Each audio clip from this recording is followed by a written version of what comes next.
आज भारतीय जनता पार्टीच्या कल्याण जिल्ह्याची पदाधिकारी कार्यकारिणी घोषित केली।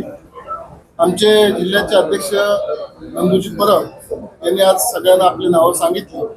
रवींद्र चव्हाण साहेब यांच्या मार्गदर्शनाखाली जिल्हा कमिटी स्थापन झाली। कसं असतं, भारतीय जनता पार्टी हा सगळ्यात मोठा पक्ष आहे। भारतीय जनता पार्टीमध्ये कार्यकर्त्यांची संख्या एवढ्या मोठ्या प्रमाणात आहे, त्यामुळं कुणाला कसं कसं कुठं बसवायचं आणि कुठली जबाबदारी द्यायची याकरता थोडंसं सगळे विचार विनिमय करून बसत असतो आम्ही। आणि मग भारतीय जनता पार्टीची पहिल्यापासून जी घटनात्मक पद्धत आहे भाजपची, 10 उपाध्यक्ष, 10 सचिव, 4 सचिव, महिला मोर्चा, अशी सगळी कार्यकारिणी करून सगळ्या जातीतल्या सगळ्या धर्मातल्या लोकांना यामध्ये समाविष्ट करून घेऊन कल्याण महापालिका क्षेत्रातल्या आणि अंबरनाथ शहरातल्या कानाकोपऱ्यातल्या कार्यकर्त्यांना इथं कसं काय सामावून घेता येईल याकरिता नंदूजींनी प्रयत्न केलेला आहे आणि त्यांनी घेतलेला आहे। जिल्ह्याच्या कार्यकारिणीला पुढं जिल्ह्याचे पदाधिकारी असतील, त्यांना मंडळाच्या जबाबदाऱ्या दिल्या जातील प्रभारी म्हणून, किंवा वेगवेगळे एरिया विभाग दिले जातील।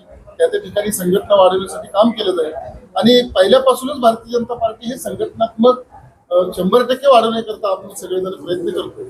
त्यामुळे जिल्ह्याच्या कार्यकारिणीला आणि नंदूजीला मनापासून शुभेच्छा।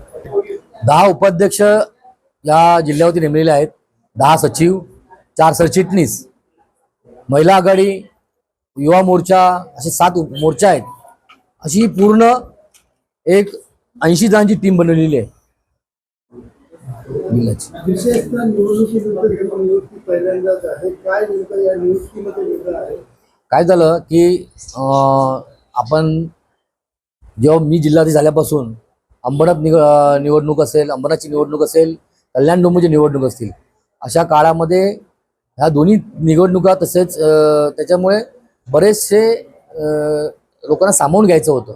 जुने कार्यकर्ते ज्यांना नगरसेवक तिकीट मिळालेलं आहे त्यांना ह्या कार्यक्रमामध्ये घेतलं नाही आहे, कारण की कसं आहे की संघटना बांधण्यासाठी काम करायचं होतं आणि आमच्यामध्ये एक अशी पद्धत आहे की एक व्यक्ती एक पद, त्यामुळे ही टीम थोडीशी संघटना म्हणजे सगळी टीम बनवायला थोडासा आम्ही वेळ घेतलेला आहे।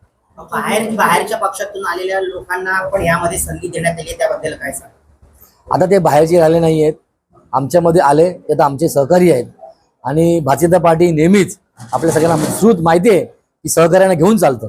बॅलन्स करण्याचा एक प्रयत्न केलाय का, जुने आणि बाहेरून आलेले नवीन, असं बॅलन्स करण्याचा प्रयत्न? नाही, असं काही नाही, बॅलन्स करण्याचा प्रयत्न केलेला आहे। जुने जे गेलेले होते ते भाजपाचेच होते, भाजपाचेच आहेत आणि पूर्वी भाजपातच होते। थोडंसं तुम्ही ज्याप्रमाणे म्हणता की बॅलन्स करण्याचा पद्धत केले, बॅलन्स नाही, आम्हाला संघटना चालवायची आहे। संघटनेमध्ये बॅलन्स नाही, एकता चालते, ते एकेवर आम्हाला काम करायचं। निवडणुकीमध्ये जे विरोधामध्ये अपक्ष म्हणून उमेदवारी लढलेले उपमहापौर यांच्या समोरच आपले बुधाराम सर होते, त्यांना देखील तुम्ही पद दिलेले, त्यांना देखील त्यांनी आमच्याकडे माफीनामा दिला होता।